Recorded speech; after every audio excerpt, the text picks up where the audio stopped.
And I quoted a scripture. And the scripture was Hebrews 9, verse 27. And I talked about one man. And the word is men.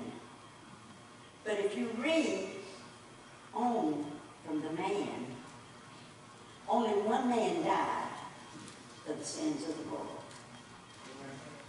That one man.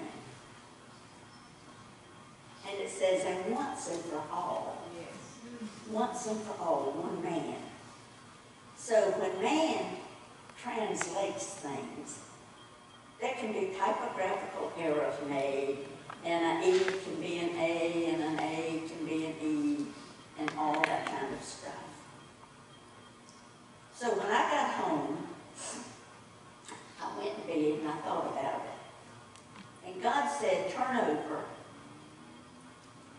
I was laying facing Job, and God said, turn over. So I turned over in the bed. I told Job, I said, let's turn over and go to sleep. And the moment I turned over, we were all seated around the tables back there in Bible study. I saw every one of us seated there. And Jesus was standing in the center of the tables, in the center of the group. He had on a brown, a light, I don't see anyone with that color beige, kind of a light tan robe, just a flowing robe. And we were all sitting there. And I never saw, I've seen a lot of pictures of him. I've had visions of him before. The first vision I ever had, he was in his kingly robe with the crown. But Tuesday night he was standing there in such humility and love. I've never seen it in my life. I never experienced it in my heart. The humility I saw on him in his life. And I looked. He was standing there, and I looked up, just turning just a little. Because y'all know where I sit. So I turned. You know, you don't have assigned seats, but there's something in us that goes back to the same old seat all the time. So I looked. The whole church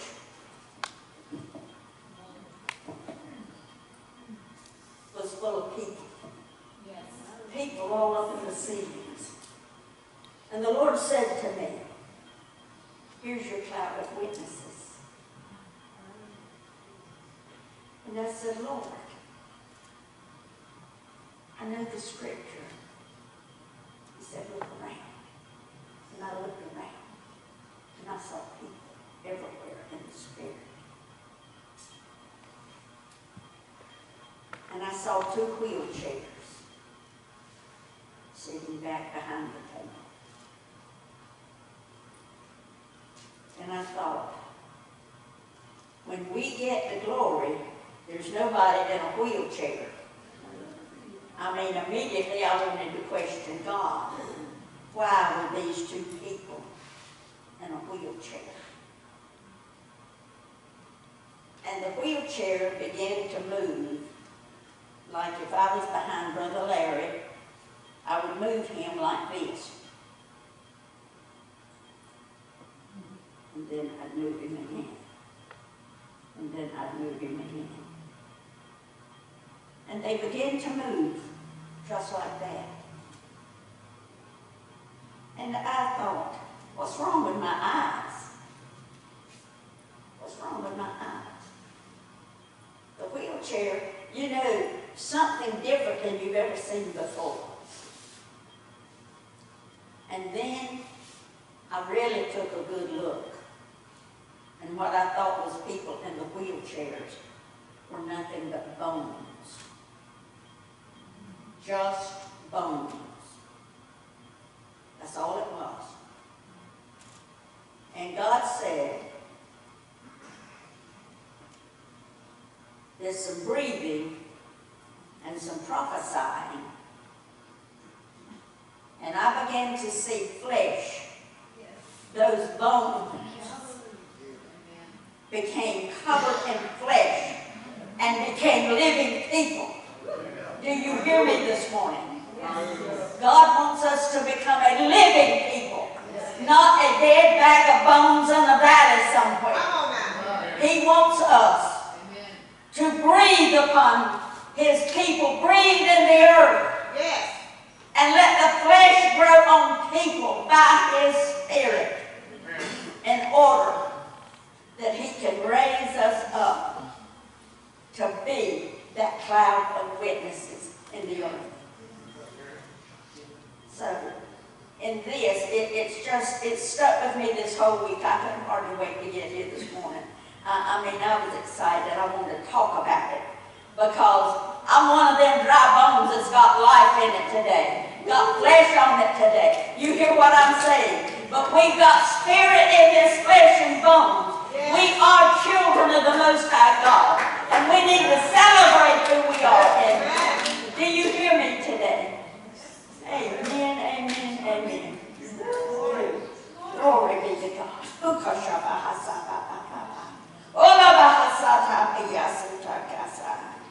And God said, He will give you the desires of your heart if you'll delight yourself in Him.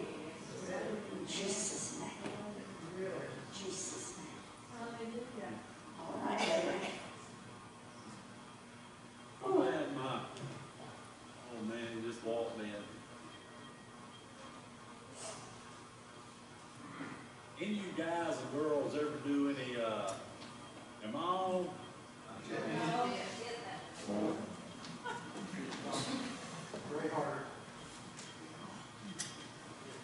Any of you guys and girls ever do any on the street drag racing? When I was 19, I had 19 tickets. I just loved the race. I loved it. I lived for it. And I can remember sitting out on Shipyard Boulevard. This guy pulled up beside me.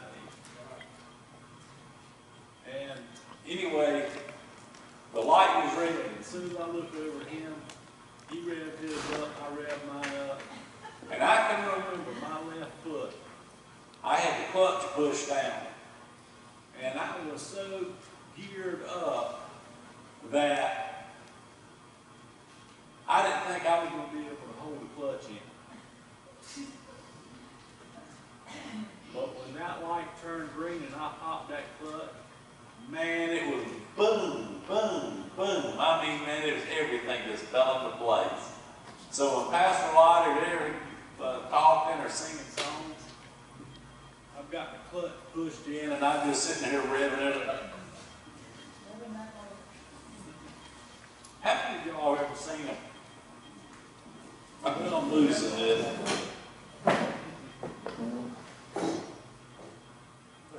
What you think? How is it like one person can get a vision that nobody else has ever seen? When the guy that started FedEx was in college, he wrote up a thing for FedEx. And he turned it in as a business thing. And his professor told him about 50 ways why it wouldn't work. And guess what? After he got out of school and started up FedEx, he's worth about $20 billion now. Got trucks all over the world and stuff. I've heard Pastor Lottie talk about the vision God gave her for the church. I never had the vision. I just had the vision to follow her. So last week, my wife was talking about this movie that she saw, and I was thinking, oh, Lord. But anyway, I thought you wanted me to put it on DVR, and I did, and it's an old Gregory Peck movie called The Scarlet and the Black.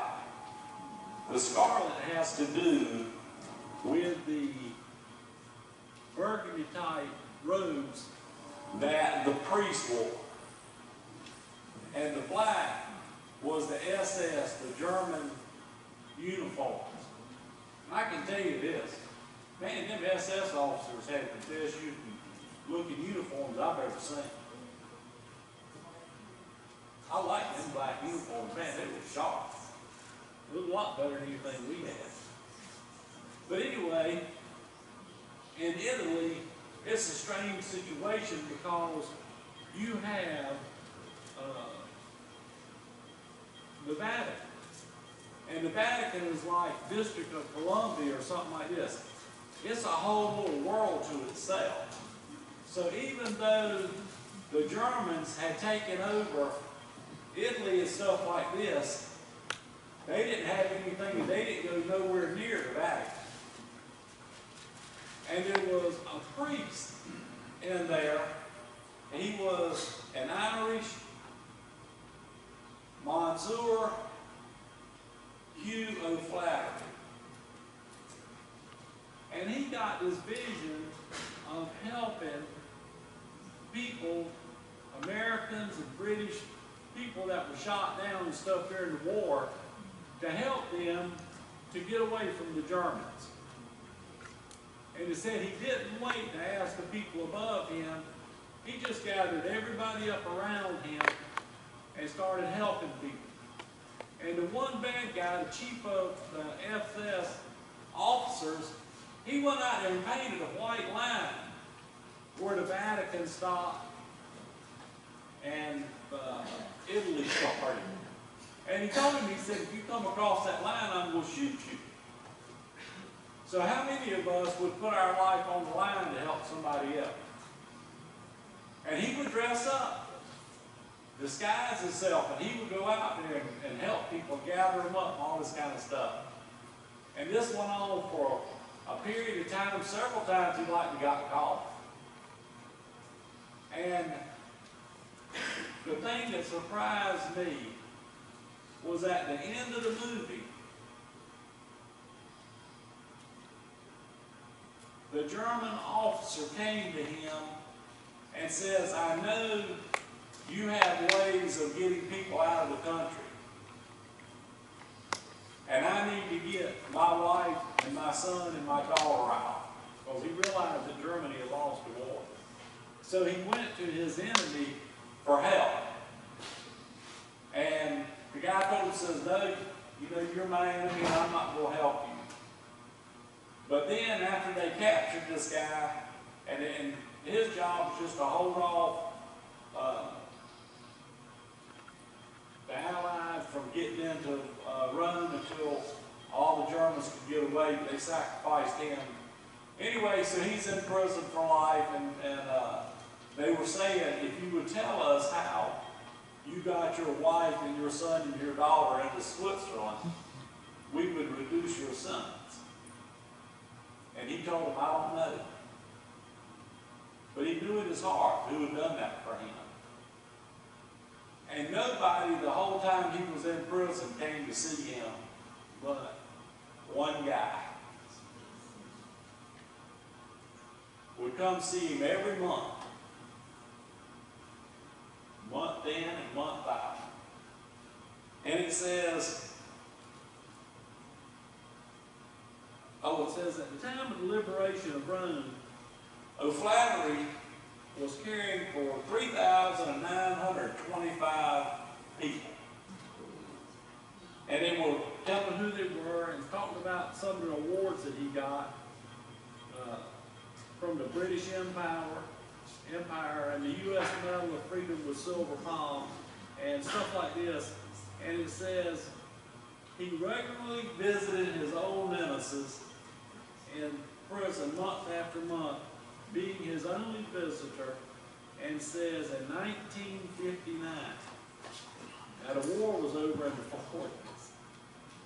In 1959, Catholic converted to Catholic, and was baptized by O'Flatter. That was the win right there. Not all those thousands of people that he helped to get across the line, but he wouldn't give up on his enemy. Amen. Amen. Every day we're so busy with our daily lives. We have our calendar set. Some of us are so organized, they can tell you from minute to minute, each day, where they'll be and what they'll be doing. We should be fruitful. We should be organized. But did you know that somewhere in that busy schedule, you need to make room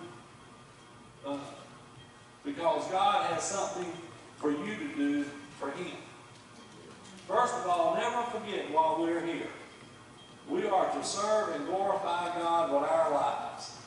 If you start from that fact, you have to realize whatever God wants you to do for Him has priority over everything else. Amen. Over everything.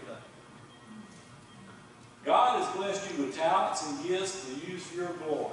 Most of the time, the job He has for you is simply be a light in a dark world. That means living a life that's pleasing and acceptable to Him and having a testimony of your faith in God to those around you each day.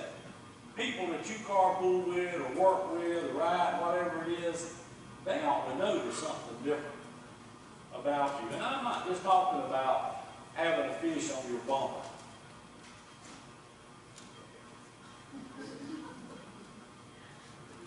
I'm talking about there ought to be something different about you. And it says, each day God brings people across your path that need a smile. How much does a smile cost? A word of encouragement. Someone to take a few minutes to let them know they aren't alone. They didn't come to you by accident. God sent them to you and expect you to show Him His love. He don't have arms here in the earth. He's spirit. The only arms here in the earth He's got is you. So if He wants to hug somebody, He's got to get one of you to do the hugging. It says, so why not let Him use you today and each day to be His living witness to those He brings your way on how real the Lord is. You will not even begin to understand the blessings that flow in your life when you're fulfilling your ultimate purpose of serving Him and pay attention to witness and fulfilling our God-given purpose. He loves you, and the quickest way to know the fullness of His love and blessing is to obediently follow Him. So how many of y'all on your day-to-day rounds have time out in your schedule and stuff for the Lord to help you and renew you? You know, it's just, that's the way it needs to be. Then we can come here during the week and fellowship with Miss Lottie or do whatever, Bible study, or come here on Sunday, and we get recharged. And the Lord sends us back out there to go for another week. And last week I was so glad to see Jared here. And I was talking to my son about